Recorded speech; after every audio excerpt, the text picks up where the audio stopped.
یہ بہت قریب علاقے ہیں، اور جب آپ Hakla D I Khan motor وے کے حوالے سے بات کرتے ہیں تو یہی روٹ استعمال کیا جاتا ہے لکی مروت، بنو، ڈیر اسماعیل خان، ٹانک اور وزیرستان کے لوگوں کی جانب سے جب وہ اسلام آباد یا راولپنڈی تک کا سفر کرتے ہیں، اور بہت سارے مسافر جو ہیں ان کی کوشش ہوتی ہے کہ وہ شام کا اندھیرا پھیلنے سے پہلے اپنے علاقوں میں جائیں یا اپنے علاقوں سے نکلیں اور یہاں پہ سفر کریں۔ لکی مروت کی حدود میں بہت ساری وارداتیں ایسی بھی ہوتی ہیں کہ وہاں پہ جو لاہور جانے والی یا وہاں سے آنے والی جو بسیں ہیں ان کو لوٹا جاتا ہے ڈاکوؤں کی طرف سے، لیکن یہاں پہ ملیٹنٹس بھی ہیں۔ لکی مروت کی آپ بات کریں، ٹانک کی یا بنو کی آپ بات کریں، تو یہاں پہ جو پولیس اہلکار ہیں ان کا مورال کافی متاثر ہوا ہے، اور ظاہر ہے کہ مورال جو ہے وہ کسی بھی لڑائی کے لیے مورال کا مضبوط ہونا، حوصلے کا جوان ہونا، یہ بہت ضروری ہوتا ہے۔ اور کچھ عرصے سے ہم دیکھ رہے ہیں، ایک تو باقاعدہ طور پر ان علاقوں کی پولیس کو بتایا گیا ہے اپنے حکام کی طرف سے کہ وہ شام کے بعد پیٹرولنگ نہ کریں، شام کے بعد وہ موومنٹ نہ کریں۔ تو یہ ظاہر ہے کہ خود پولیس فورس کے لیے بھی ایک عجیب و غریب صورتحال ہے، اور عام لوگوں کے لیے بھی تشویش کا باعث ہے یہ صورتحال۔ تو اس سے پہلے پنجاب میں 73 آپریشنز کیے گئے تھے، اور بتایا گیا تھا کہ 10 ملیٹنٹس کو ان آپریشنز کے دوران گرفتار کیا گیا۔ یہ آپریشنز کیے گئے راولپنڈی میں، ٹوبہ ٹیکسنگ میں، خوشاب میں، رحیم یار خان میں، بہاول نگر میں، جہلم میں، راجن پور میں اور فیصل آباد میں۔ اور اس سے قبل بھی بتایا گیا تھا کہ کوئی 200 کے قریب آپریشنز چھوٹے بڑے کیے گئے تھے، اور ان میں 23 افراد کو گرفتار کیا گیا تھا۔ سی ٹی ڈی پنجاب کا جو ایک طریقہ ہے وہ یہ ہے کہ جب وہ کسی مشکوک بندے کو گرفتار کرتی ہے یہ پولیس یا یہ محکمہ، تو پھر ان کا جو سوشل میڈیا اکاؤنٹ ہے یا جو سوشل میڈیا پہ چھان بین کی جاتی ہے،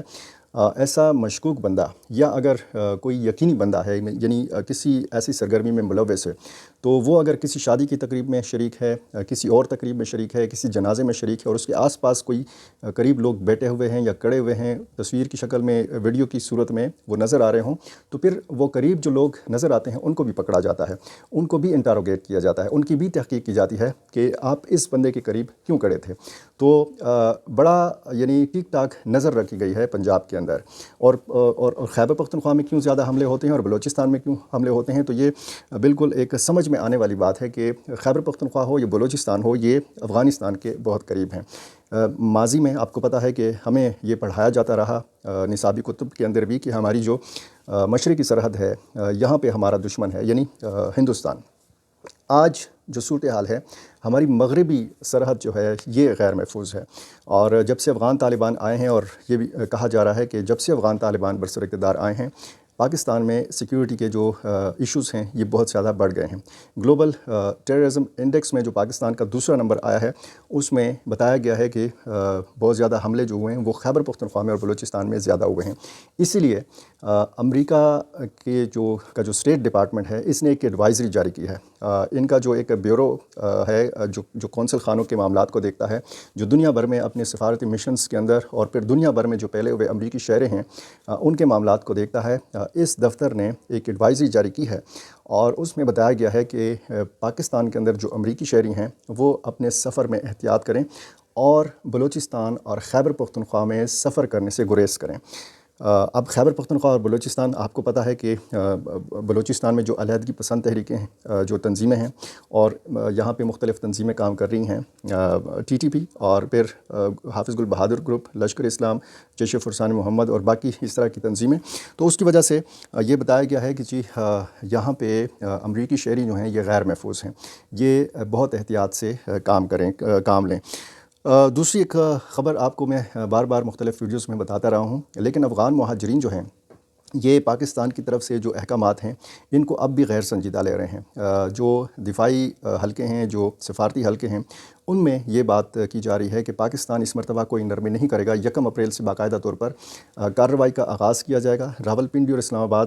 سے اس کا آغاز ہوگا، اور بیک وقت یہ بلوچستان اور خیبر پختونخوا کی جو صوبائی حکومتیں ہیں ان کو بھی بتا دیا گیا ہے، اور ذرائع یہ بتاتے ہیں کہ باقاعدہ طور پر احکامات بھی جاری ہو چکے ہیں بلوچستان حکومت کی طرف سے، اور خیبر پختونخوا حکومت نے بھی مکمل طور پر تعاون کی یقین دہانی کرائی ہے، اور بتایا گیا ہے وزیر اعلیٰ خیبر پختونخوا علی امین گنڈاپور کی طرف سے کہ جس طریقے سے وفاق کا فیصلہ ہوگا، خیبر پختونخوا منوان اس فیصلے کے اوپر عمل کرے گا، اور سب سے زیادہ جو افغان مہاجرین اس فیصلے سے متاثر ہوں گے وہ خیبر پختونخوا کے اندر ہوں گے، کیونکہ یہاں پہ بہت زیادہ تعداد جو ہے وہ خیبر پختونخوا میں افغان مہاجرین کی موجود ہے۔ تو 31 مارچ تک ان کو ایک ڈیڈ لائن دی گئی ہے، جو ACC کارڈ ہولڈرز ہیں اور جو غیر قانونی افغان مہاجرین ہیں 30 جون 2025 تک رہ سکتے ہیں POR کارڈ ہولڈرز، جن کی تعداد تقریباً 14 لاکھ ہے۔ تو یہ صورتحال جو ہے کافی تشویشناک ہے افغان مہاجرین کے لیے، کیونکہ ان کے پاس بہت کم دن رہ گئے ہیں، کوئی 3 ہفتے ان کے پاس ہیں، اور ان 3 ہفتوں میں انہوں نے اپنا سارا کچھ سمیٹ کے افغانستان چلے جانا ہے۔ اگر وہ رضاکارانہ طور پر نہیں جائیں گے تو ان کو گرفتار کر کے ڈیپورٹ کیا جائے گا، لیکن پاکستانی وزارت داخلہ نے ایک بار پھر یہ کہا ہے کہ جیسے ہی ہم ان کو واپس بھیجیں گے تو ان کو باوقار طریقے سے واپس بھیجیں گے، ان کی وہ جو سفری سہولیات ہیں وہ بھی دی جائیں گی، اور ان کی خوراک کا اور رہائش کا بھی بندوبست کیا جائے گا اگر راستے میں 1 یا 2 دن ان کو کہیں پہ ٹھہرنا پڑتا ہے، کیونکہ یہ پورے پاکستان سے سلسلہ ہوگا، یہ صرف بلوچستان یا خیبر پختونخوا کی بات نہیں ہو رہی ہے۔ اس میں ظاہر ہے کہ وزیر اعلیٰ سندھ مراد علی شاہ سے بھی رابطہ کیا جائے گا، اور وزیر اعلیٰ پنجاب مریم نواز سے بھی رابطہ کیا جائے گا، اور چاروں صوبوں کے جو وزراء اعلیٰ ہیں ان کی اتفاقی رائے سے بتایا گیا ہے کہ ایسا کوئی میکینزم، ایسی کوئی حکمت عملی تیار کی جا رہی ہے کہ اس میں وفاقی حکومت کا جو فیصلہ ہے یہ چاروں صوبوں میں امپلیمنٹ ہو، اور گلگت بلتستان میں اور باقی بھی ملک کے باقی حصوں میں یا ریاستوں میں اگر اس طرح افغان مہاجرین ہیں تو ان کو نکالا جائے پاکستان سے۔ طورخم میں ایک بڑا مظاہرہ ہوا ہے، مقامی لوگوں نے، ٹریڈرز نے، ٹرانسپورٹرز نے اور مقامی مزدوروں نے یہ مظاہرہ کیا ہے۔ 16 دن سے پاک افغان سرحد جو ہے طورخم کے مقام پر بند ہے، دونوں ملکوں کی تجارت متاثر ہو رہی ہے۔ کچھ فکرے ایسے ہیں کہ بار بار مجھے لگتا ہے کہ میں ریپیٹ کر رہا ہوں، کیونکہ 16 دن سے مسلسل ہم اسی پہ بات کر رہے ہیں کہ دونوں ملکوں کا نقصان ہو رہا ہے، دونوں ملکوں کی تجارت کا نقصان ہو رہا ہے، دونوں ملکوں کی عوام کا نقصان ہو رہا ہے، اور یہ جیسے جیسے یہ تاریخ قریب آ رہی ہے 31 مارچ کی، تو ظاہر ہے کہ فوری طور پر تو یہ نہیں بتایا جا سکتا کہ آئندہ چند دن میں یا آئندہ کچھ ہفتوں میں طورخم سرحد کو کھول دیا جائے گا، کیونکہ صورتحال خاصی کشیدہ ہے، لوگوں نے نقل مکانی کر رکھی ہے، محفوظ مقامات پر وہ منتقل ہو گئے ہیں، لیکن ساتھ ساتھ میں اگر پاکستان نے یہ فیصلہ کیا ہے کہ ان افغان مہاجرین کو رضاکارانہ طور پر واپس جانے دیا جائے گا، تو پھر ظاہر ہے کہ اس کے لیے طورخم سرحد کو کھولنا پڑے گا۔ ابھی 31 مارچ دور ہے، لیکن راولپنڈی، اسلام آباد اور کچھ دیگر شہروں سے ایسی شکایات موصول ہو رہی ہیں کہ باقاعدہ جو قانونی، یعنی جن کے پاس ACC کارڈز ہیں یا جن کے پاس POR کارڈز ہیں،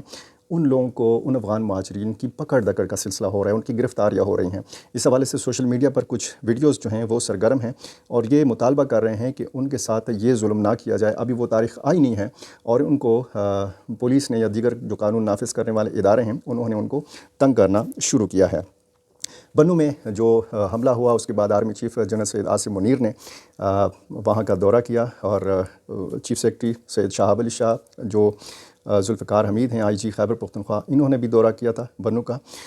آج کی خبر یہ ہے کہ مقامی جو MNA ہیں تحریک انصاف کے، مولانا نسیم علی شاہ کے ہاتھوں 1.5 کروڑ روپے معاوضہ تقسیم کیا گیا ہے۔ جو عام شہری شہید ہوئے تھے ان کو، ان کے ورثاء کو 10-10 لاکھ روپے دیے گئے ہیں، شدید زخمیوں کو 5-5 لاکھ، اور جو معمولی زخمی ہوئے ہیں ان کے لیے 3 لاکھ روپے، اور جن کو معمولی خراچیں آئی ہیں ان کے لیے 50 ہزار روپے کے جو معاوضے ہیں یہ ان کو حوالے کر دیے گئے ہیں۔ پاکستان اور افغانستان کے معاملات اگر دیکھے جائیں تو ایک بار پھر ایک جنگ کے بادل ہمیں نظر آتے ہیں بنو حملے کے بعد، اور شیخ ہیبت اللہ اخونزادہ کی بات کی جائے یا ذبیح اللہ مجاہد کے حوالے سے بات کی جائے، تو پھر اس حوالے سے یا افغان مہاجرین کے حوالے سے یا TTP کے معاملے پر کوئی سنجیدہ صورتحال جو ہے وہ نظر نہیں آتی۔ جو ایک ٹریک ٹو ڈپلومیسی کا آغاز ہوا تھا، جو محمد صادق خان جو نمائندہ خصوصی ہیں پاکستان کے برائے افغانستان، انہوں نے کچھ کوششوں کا آغاز کیا، تو وہ ساری کوششیں تو سبوتاش ہو گئی تھی جب برمل پکتیکا میں پاکستان نے فضائی کارروائی کی تھی۔ اب ایک بار پھر یہ خدشات جو ہیں، جب سے یہ بنو کا حملہ ہوا ہے، کوئی 4-5 دن ہو گئے ہیں اس حملے کے، ابھی تک خاموشی تو ہے، لیکن پاکستان کا جو ایک آپشن ہے جو اس نے متعدد مرتبہ اس سے پہلے بھی استعمال کیا ہے، یعنی فضائی کارروائی، وہ آپشن جو ہے اس کو ایک امکان کے طور پر ڈسکس کیا جا رہا ہے کہ پاکستان یہ آپشن استعمال کر سکتا ہے۔ لیکن ساتھ میں یہ بھی کہا جا رہا ہے کہ اگر پاکستان نے یہ آپشن استعمال کیا تو پاکستان اور افغانستان کے جو معاملات ہیں یہ ایک بار پھر جو ہے مزید شدت کے ساتھ یعنی بگڑ سکتے ہیں۔ پاکستان کے جو ناظم الامور ہیں کابل میں، عبید الرحمن نظامانی، ان سے ملاقات کی ہے مولوی عبدالکبیر نے پچھلی ویڈیو میں نے اس کی تفصیل آپ کو بتائی تھی، اور انہوں نے بھی مطالبہ کیا تھا کہ تورخم سرحد کو کھولا جائے اور جو بھی معاملات کابل اور اسلام آباد کے ہوں کم از کم اس کے اثرات جو ہیں عام شہریوں پر نہیں پڑنے چاہیے اور پاکستان اور افغانستان کی تجارت کے اوپر نہیں پڑنے چاہیے۔ اسی طرح کے معاملات کے حوالے سے آپ نے جاننا ہے تو میری آپ سے ایک بار پھر گزارش ہے کہ میرا چینل آپ نے سبسکرائب نہیں کیا اور مفت میں آپ یہ ویڈیو دیکھ رہے ہیں تو یہ سبسکرائب کیجیے اور مجھے اپنی رائے سے ضرور نوازا کیجیے۔ بہت شکریہ۔